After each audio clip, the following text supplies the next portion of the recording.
I feel very needed. I think a lot of times the practical majors that we have that aren't maybe as theoretical or conceptual get a lot of play at the university. They get a lot of attention.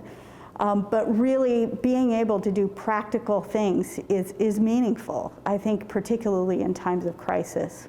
As simple as it is, it's a biohazard bag, a pipette, a saliva collection tube, and a tube with reagent and beads. Those are filled at the lab, so we receive those already assembled. Right now we can fill about 100 of these boxes. Some of them have 2 kits, some of them have 1 kit.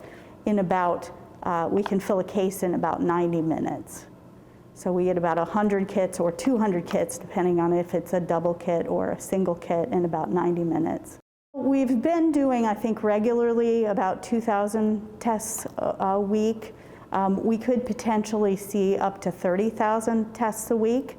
So that's quite a bit of laborers. You're talking about 8 to 10 people full-time just on assembly of the kits alone.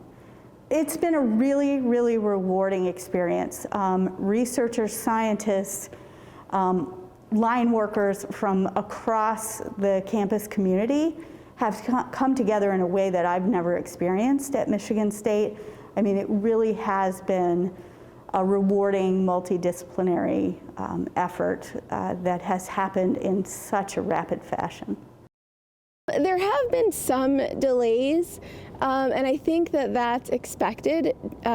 Just anytime you have interdisciplinary groups coming together to make decisions, it takes time to figure out exactly what you need and what support's required for that.